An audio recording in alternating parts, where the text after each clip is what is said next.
நேயர்களே, நான் உங்கள் டாக்டர் அனுஷியா பேசுகிறேன். மாம் அண்ட் கிட்ஸ் கேர் சார்பாக இன்றைக்கி பாலிசிஸ்டிக் ஓவரியன் சிண்ட்ரோம், அதாவது சினைப்பையில் வரக்கூடிய நீர்க்கட்டி பற்றி நம்ம பார்ப்போம். நான் ஏன் இந்த டாபிக் இன்றைக்கி எடுத்திருக்கேன்னா, 100ல் 80% பெண்கள் இந்த நீர்க்கட்டினால் பாதிக்கப்பட்டிருக்காங்க. சரிங்களா? இதை பற்றிய பல பயமும் இருக்குது, பல சந்தேகங்களும் இருக்குது. அதனால் நம்ம இந்த டாப்பிக்கை பற்றி இன்றைக்கி விரிவாக பார்ப்போம்.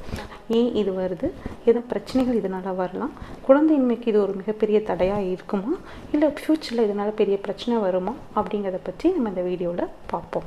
வீட்டில் வரக்கூடிய மிக பெருமையான பேஷண்ட் என்ன பிரச்சனை வருவாங்கன்னு பார்த்தீங்கன்னா, என்னோடய பொண்ணு 10th படிக்கிறா, இல்லை காலேஜ் படிக்கிறா, இப்போ மாதம் கரெக்டாக மென்சஸ் ஆக மாட்டேங்குது டாக்டர், 2 மாதம் ஆச்சு, 3 மாதம் ஆச்சு, மென்சஸ் ஆகவே மாட்டேங்கிறாங்க அப்படின்னு சொல்லுவாங்க. சில பேர் பார்த்திங்கன்னா என்ஆர்கி, அதாவது பருவமடைந்த பின்பு முகம் ஃபுல்லாக முகப்பருவு வருது, அழகாக இருந்தவ முகம் இப்போ ஃபுல்லாக முகப்பொருள்னால நிறைஞ்சிருக்கு, நல்லா வெயிட் ஏறிட்டா, இன்னும் சாப்பிட்றதே இல்லை ஆனால் வெயிட் மட்டும் பயங்கரமாக இருக்கா அப்படின்னு சொல்லுவாங்க. ஹேர் பார்த்திங்க அப்படின்னா இந்த மேல் தாடியிலையோ இல்லை கீழ் தாடியிலையோ அவங்களுக்கு அதிகமாக வளர ஆரம்பிக்கும். அதுவே அவங்க ஸ்கூல் போகிறதுக்கு ரொம்ப பயப்படுவாங்க, இல்லை காலேஜ் போகிறதுக்கு ரொம்ப பயப்படுவாங்க.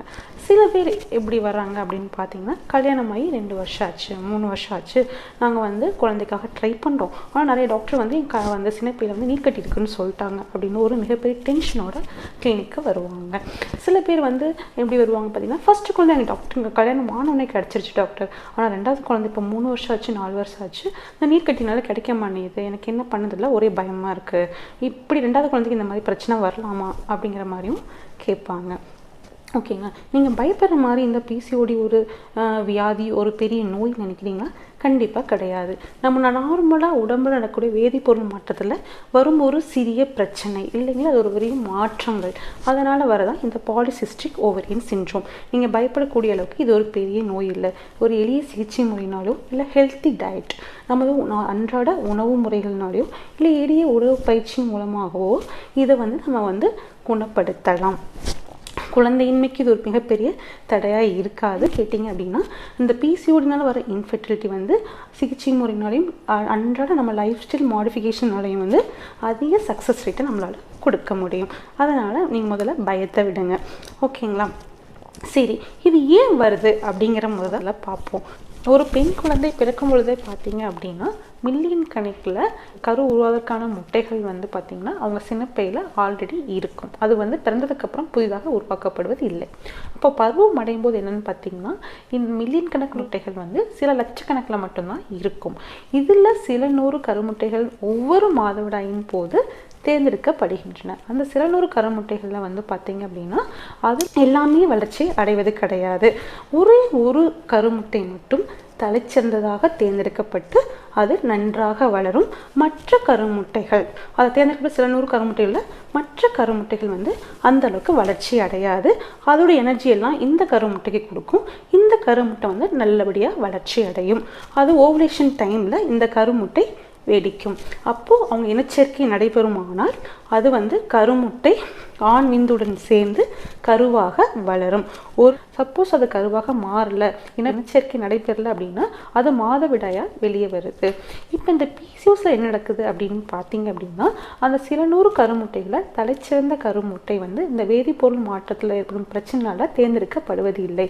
ஸோ எல்லா கருமுட்டையிலுமே போதுமான வளர்ச்சியும் அடைவது. அப்போ இந்த வெடிக்காத எல்லா 100 கருமுட்டையும் என்ன ஆகுதுன்னு பார்த்தீங்கன்னா, சின்ன அதாவது 1 சென்டிமீட்டருக்கும் குறைவான சின்ன நீர்க்கட்டியாக சினைப்பை சுற்றி அமையும். ஸோ நீர்க்கட்டின்னு நினச்சோடனே நம்ம சினைப்பை ஃபுல்லாக நீர் கட்டியாக மாறிச்சு நீங்கள் நினைக்க வேணாம். சில அந்த வெடிக்காத கருமுட்டைகள் எல்லாம் நம்ம அல்ட்ராசவுண்டில் பார்க்கும்போது நமக்கு நீர்க்கட்டியாக தென்படுது. ஸோ இதை நம்ம ஈஸியாக குணப்படுத்த முடியும் அப்படின்னு பார்த்தீங்கன்னா, எஸ், கண்டிப்பாக முடியும். அது 80% சிகிச்சை உங்கள் கையில் கண்டிப்பாக இருக்குது. அதை கூட நம்ம டாக்டருடைய அறிவுரையும் வழிநடத்துதலும் உங்களை இதை முழுமையாக குணப்படுத்துவதற்கு வழிவகுக்கும். இது இந்த ஏஜில் அதிகமாக பார்த்தீங்கன்னா அடலசன்ட் சொல்கிற age group and young and middle age group. Adolescent age group மெயினாக பார்த்தீங்க அப்படின்னா, இது எதனால் வருது அப்படின்னு பார்த்தீங்க அப்படின்னா, ஃபஸ்ட்டு பார்த்திங்கன்னா நம்மளுடைய இப்போ அன்றாட செடன்டரி லைஃப் ஸ்டைல்ஸ், அதாவது ஆக்டிவிட்டியே இல்லாத லைஃப் ஸ்டைல்ஸ்.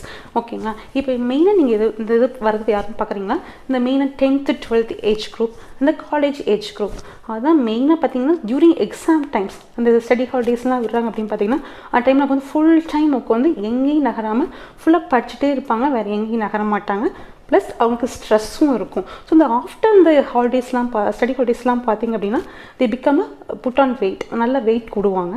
அதுக்கப்புறம் அந்த டைம் அவங்களுக்கு பீரியட்ஸ் வந்திருக்காது.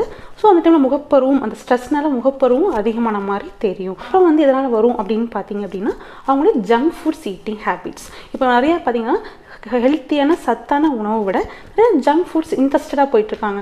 லைக் பர்கர்லேருந்து ஆரம்பிச்சு பீஸாலேருந்து ஆரம்பிச்சு அவங்களுடைய பானிபூரி வரைக்கும் சரி எல்லாமே லைஃப் ஸ்டைல்ஸ் மாறிடுச்சு. பழங்காலத்து முறை நம்ம தானிய வகைகள் அந்த மாதிரி ஒரு ஹெல்த்தி உணவு முறை இப்போ கிடையாது. இது எல்லாமே வந்து பார்த்திங்கன்னா ஒரு அக்ரவேட்டிங் ஃபேக்டர். ஆக்சுவலாக இந்த PCOS வருது பார்த்திங்கன்னா ஃபேமிலியெலாம் வரும், அதாவது ஜெனட்டிக்காகவே வரக்கூடிய ஒன்று. உடனே ஜெனட்டிக்காக ஃபேமிலியாக வருதுன்னா எங்கள் அம்மாவுக்கு இல்லை, எங்கள் வீட்டில் யாருக்குமே இல்லைன்னு எனக்கு மட்டும் இருக்குது. சில அம்மாக்கள் வந்து என்ன டாக்டர் இப்படி சொல்கிறீங்க, எங்களுக்குலாம் வந்து அப்படி வந்ததே இல்லை, என் பொண்ணுக்கு மட்டும்தான் அப்படி இருக்குது, அப்புறம் எப்படி என்னால் தான் என் குழந்தைக்கு வந்துச்சு அப்படின்னு வந்து ஆர்கியூ பண்ணுவாங்க. இது ஆர்கியூ பண்ண வேண்டிய விஷயம் இல்லைங்க. இது என்ன அப்படின்னு நீங்கள் பார்த்தீங்க அப்படின்னா இது வந்து ஃபெமிலியாகவே ஜெனட்டிக்காகவே அவங்களுக்கு மரபணு மூலமாக வந்திருக்கலாம். ஆனால் வந்து எல்லாருக்கும் இது வெளிப்படுவது கிடையாது. அவங்க எப்போ ஒரு முறையான உணவு முறை உட்கொள்ளவில்லையோ, எப்பொழுது வந்து அவங்களுக்கு ஒரு ஆக்டிவிட்டியே இல்லாமல் ஒரு இடத்துல உட்காந்துருக்காங்க அப்படிங்கும்போதோ வெயிட் அதிகமாக போடும்போதோ இது வந்து வெளிப்படக்கூடிய ஒரு மாற்றம் தான். ஸோ அவங்க ஜீனில் இருந்தால் மட்டும் போதாது, இந்த முறைய அன்ஹெல்த்தி லைஃப் ஸ்டைல்ஸ்லாம் வந்து அவங்க PCOS-ஆக வந்து நீர்க்கட்டியாக வந்து வெளிப்பட வைக்கிது. சரிங்களா? அப்போ நீங்கள் வந்து சிறு வயதிலிருந்தே உங்கள் குழந்தைங்களுக்கு நல்ல ஆக்டிவிட்டீஸ் கற்றுக் கொடுக்கணும். நல்ல சத்தான உணவு முறையில் கொடுக்க வேணாலும் இது கண்டிப்பாக உங்கள் குழந்தைங்களை பாதிக்கவே பாதிக்காது. இப்போ நம்ம நெக்ஸ்ட்டு என்ன பார்க்க போகிறோம் அப்படின்னு பார்த்தீங்கன்னா இதுக்கு என்ன சிகிச்சை முறை அப்படின்னு பார்க்கலாம். ஃபஸ்ட்டு நாங்கள் சொல்கிறதே வந்து பார்த்திங்கன்னா வெயிட் ரிடக்ஷன். நீங்கள் வந்து எடையை கண்டிப்பாக குறைக்கணும். எவ்வளோ குறைக்கணும்னு பார்த்தீங்கன்னா நீங்கள் 80 கிலோ இருக்கவங்க 40 கிலோ ஆகணும்னு அவசியம் கிடையாது. உங்களுக்கு இருக்கிற எடையிலேருந்து 5% எடை குறைந்தாலே உங்களுக்கு 50% மேலான ரிசல்ட்டு கிடைக்கும். இப்போ சப்போஸ் நீங்கள் 75 கிலோன்னு வச்சுக்கோங்க, அதில் ஒரு 3-4 கிலோ குறைஞ்சிங்க, 4 கிலோ கிட்ட நீங்கள் குறைஞ்சிங்க அப்படின்னாலே உங்களுக்கு வந்து 3 மாதம் ஒரு முறை ஆன மாதவிடை தானாக மாதம் ஒரு முறை ஆகும். ஓகேங்களா? ஸோ அந்த வெயிட் ரிடக்ஷன் வந்து மெயின் இம்பார்ட்டன்ட் ஃபேக்டர். ஏன் வெயிட் ரிடக்ஷன் ஒரு மெயின் இம்பார்ட்டன்ட் ஃபேக்டர் அப்படின்னு பார்த்தீங்கன்னா இந்த வேதிப்பொருள் மாற்றத்தில் வந்து நம்ம வெயிட்டும் வந்து ஒரு மெயின் பங்கு வகிக்குது. இந்த வெயிட் கூடும்போது ஆட்டோமேட்டிக்காக நம்ம உடம்புல இன்சுலின் ரெசிஸ்டன்ஸ் அப்படிங்கிற ஒரு ஃபேக்டர் வந்து அதிகமாகும். வெயிட்டை குறைக்கும் போது இன்சுலின் சென்சிட்டிவிட்டி நமக்கு அதிகமாகும். இன்சுலின் சென்சிட்டிவிட்டி அதிகமாகும் போது அவங்களுடைய இந்த PCOS வேதிப்பொருள் மாற்றத்தில் உள்ள குறைபாடு சரி செய்யப்படும். ஸோ அதனால் ஃபஸ்ட்டு நீங்கள் பண்ணுற வேண்டியது வெயிட் ரிடக்ஷன். அப்போ நீங்கள் வெயிட் ரிடக்ஷனுக்கு என்ன பண்ணணும் அப்படின்னா சத்தான உணவு முறை, ரெண்டாவது நல்ல உடற்பயிற்சி. சத்தான உணவு முறைனா எப்படி நீங்கள் டயட் எடுத்துக்கிறது அப்படின்னு அடுத்து நான் சொல்ல போகிறேன். ஒருத்தவங்க சில பேருக்கு நான் சொல்லுவேன் நல்லா நீங்கள் வந்து வெயிட் ரெடியூஸ் பண்ணிட்டு வாங்க அப்படின்னு சொல்லிட்டு நெக்ஸ்ட் டைம் வருவாங்க, அதை விட கொஞ்சம் எக்ஸ்ட்ரா வெயிட் போட்டே வருவாங்க. ஏங்க என்னாச்சு நீங்கள் நல்லா டயட் ஃபாலோ பண்ணலையா அப்படிங்கிற. டாக்டர் நான் ரொம்ப கஷ்டப்பட்டு ஃபஸ்ட்டு நாளாக ஒன்றுமே சாப்பிடாமல் இருந்தேன் டாக்டர், காலையிலே ஒரே ஒரு சப்பாத்தி, மதியானம் 2 சப்பாத்தி, நைட் 2 சப்பாத்தி அப்படின்னு சொல்லுவாங்க. அது ஆக்சுவலி வந்து பார்த்தீங்கன்னா இப்படி நீங்கள் சாப்பிடாம பட்னியாக இருக்கிறதுனால வந்து வெயிட் குறைய போகிறது கிடையாது. நீங்கள் எடுத்துக்கக்கூடிய உணவு முறை எந்த மாதிரி இருக்குது அப்படிங்கிறத பொறுத்து தான் உங்களுடைய வெயிட் குறையும். சரிங்களா? இப்போ வந்து நமக்கு வந்து ஃபுட்டில் நிறையா வகை இருக்குது. அதாவது மாவுச்சத்து, அதாவது கார்போஹைட்ரேட் ரிச் ஃபுட்டுன்னு இருக்குது, ப்ரோட்டீன் புரதம் ரிச் ஃபுட்டுன்னு இருக்குது, இன்னொன்று வந்து கொலஸ்ட்ரால், ஓகேங்களா, ஃபேட் ரிச் ஃபுட்டும் அப்படின்னு இருக்குது. இதில் நீங்கள் மெயினாக குறைக்க வேண்டியது பார்த்திங்கன்னா கார்போஹைட்ரேட் ரிச் ஃபுட். இதுதான் main factor for insulin resistance. அதாவது மாவுச்சத்து உள்ள பொருளை குறைத்து புரோட்டீன், அதாவது புரதச்சத்து உள்ள பொருட்களை நம்ம உணவில் அதிகம் சேர்க்க வேண்டும். ஓகேங்களா? அதனால் வந்து டயட் நீங்கள் குறைக்கணும், சாப்பாடு குறைக்கணுங்கிறதுக்காக சாப்பிடாம இருக்க முடியாது. ஏன்னா ஒரு 3 நாள் இருப்பீங்க, 5 நாள் இருப்பீங்க, அதுக்கடுத்து ஆட்டோமேட்டிக்காக பசியாக நீங்கள் சாப்பிட ஆரம்பிச்சிடுவீங்க.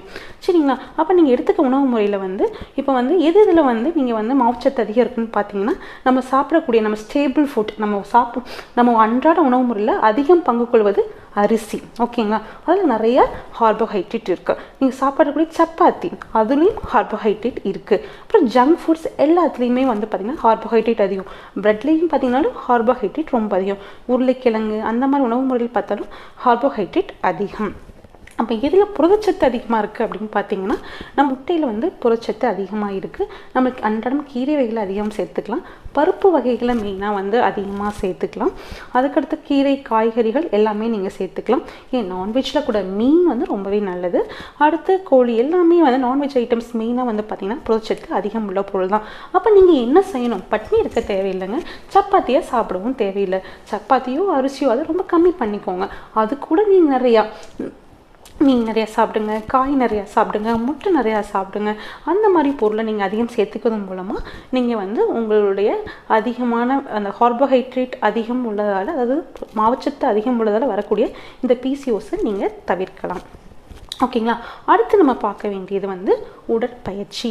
எவ்வளோ நேரம் உடற்பயிற்சி பண்ணலாம் அப்படின்னு நீங்கள் எப்படி நான் சொல்லுவேன். நீங்கள் வந்து நல்லா உடற்பயிற்சி பண்ணணும்னு சொல்வேன். நல்லா டயட்டிங்கில் பயங்கரமாக சிவியராக இருப்பாங்க.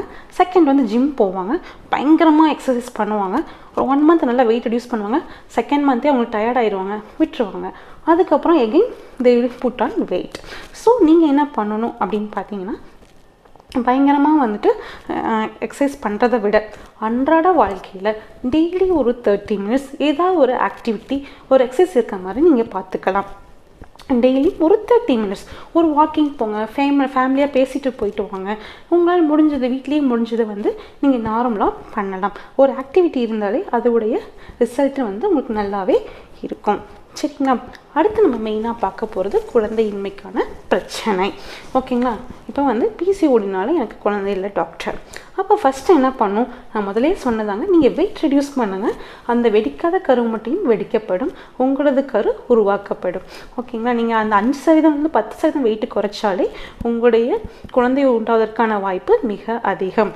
ஆனால் நான் மெயினாக என்ன பார்க்குறேன்னா, இந்த இன்ஃபர்டிலிட்டியில் வெயிட்டிங் குறைப்பாங்க, நல்லபடியாக ட்ரை பண்ணுவாங்க. அப்புறம் ஏன் குழந்தை குறைமானதுன்னு கேட்பாங்க. எப்பயுமே இந்த PCODனால் வரக்கூடிய பிரச்சனை இல்லை. PCODனால் வரதை விட அவங்களுடைய மெயின் ஃபேக்டர் என்னன்னு பார்த்தீங்கன்னா ஸ்ட்ரெஸ். ஓகேங்களா? ஃபஸ்ட்டு வந்து குழந்தை உண்டாக்க முயற்சிப்பவர்கள் முதல்ல தவிர்க்க வேண்டியது ஸ்ட்ரெஸ் மட்டும்தாங்க. அவங்க பக்கத்து வீட்டில் கேட்குறாங்க, நம்மளுடைய சொசைட்டி தாங்க சொல்கிறேன். நம்ம சொசைட்டி நமக்கு மேலே கொடுக்கக்கூடிய ஒரு ப்ரெஷர், அதுக்கப்புறம் நீர்க்கட்டி இருக்குது, அதனால தான் அந்த பொண்ணு மேலே தான் தப்பு இருக்குங்கிற ஒரு பெரிய பிரச்சனை அப்படிங்கிறது தான் வந்து அவங்க மெயின் ஃபேக்டராக இருக்கும். இந்த PCOS வந்து தீர்வு இல்லாத பிரச்சனையே கிடையாது. அது உங்கள் கையில் ஈஸியாக தீர்வாக்கப்படும். அப்புறம் வந்து நீங்கள் ஸ்ட்ரெஸ்ஸை முதல்ல அவாய்ட் பண்ணுங்கள். ஹஸ்பண்ட் கண்டிப்பாக சப்போர்ட்டிவாகவும் இருக்கணும். இதன் 100% to 90% பெண்கள் பாதிக்கப்படுறாங்க. அதே மாதிரி 99% சக்ஸஸ் ரேட்டும் இந்த PCOSனால் வரக்கூடிய இன்ஃபர்டிலிட்டி கண்டிப்பாக இருக்குது. நீங்கள் சப்போஸ் குழந்தைக்கு ட்ரை பண்ணுறீங்க அப்படின்னா முதல்ல செய்ய வேண்டியது வெயிட்டை குறைங்க, நல்லா உடற்பயிற்சி செய்யுங்க. பின்னர் உங்கள் மருத்துவரின் ஆலோசனைப்படி எளிய சிகிச்சை முறையில் ஃபாலோ பண்ணாலே உங்களுக்கு கண்டிப்பான சக்ஸஸ் ரேட் கிடைக்கும். ஓகே, இப்போ நம்ம அடுத்து பார்க்க வேண்டியது என்ன அப்படின்னா, ஒன்று வந்து பார்த்திங்கன்னா, சில பேர் வந்து ஓன் கான்ஷியஸ் இருக்காது. பீரியட்ஸ் எப்படி இருந்தாலும் பிரச்சனை இல்லை, வெயிட்டு போட்டாலும் பிரச்சனை இல்லை, முகப்பருவம் வந்தாலும் பிரச்சனை இல்லை. சில பேருக்கு வந்து ஆல்ரெடி குழந்தை இருக்கும், அதுக்கப்புறம் தான் PCOS வந்திருக்கும். ஸோ நமக்கு தான் குழந்தை கிடச்சிட்டு இது நீ இருந்தால் என்ன இல்லாட்டின்னு இதுக்கு தேவையில்லாமல் நம்ம ட்ரீட்மெண்ட் எடுக்கணும் அப்படின்னு யோசிப்பாங்க. அது சரியான்னு பார்த்தீங்கன்னா கண்டிப்பாக கிடையாது. PCOSங்கிறது அப்போ ஏற்படக்கூடிய பிரச்சனை மட்டும் இல்லை, நம்ம 40-50 வயசில் வரும்போது ஏற்கக்கூடிய பல பிரச்சனைகளுக்கு இது ஒரு வித்தாக அமையுது. இது நீங்கள் ஒழுங்காக சரியாக வந்து கேர் எடுத்துக்கல அப்படின்னா அவங்க ஃப்யூச்சரில் வந்து பார்த்தீங்கன்னா ஹார்ட் அட்டாக்கும் சரி, சுகரும் சரி, பின்ன எண்டோமெட்ரியல் கேன்சர் அப்படின்னு சொல்கிறது ஒரு சிறிய வாய்ப்புகள் அதிகமாக இருக்கிறதுனால இந்த மாதிரி பிரச்சனை உள்ளவர்கள் அருகில் உள்ள மருத்துவமனை அணுகி அதற்கான சரியான தீர்வை காண்பது நல்லது. நமக்கு ஏதாவது சந்தேகம் இருக்குது அப்படின்னா நீங்கள் கண்டிப்பாக வந்து கேட்கலாம். அதற்குரிய விளக்கங்களை கண்டிப்பாக அடுத்த வீடியோவில் போடுறேன். நன்றி. Have a healthy life.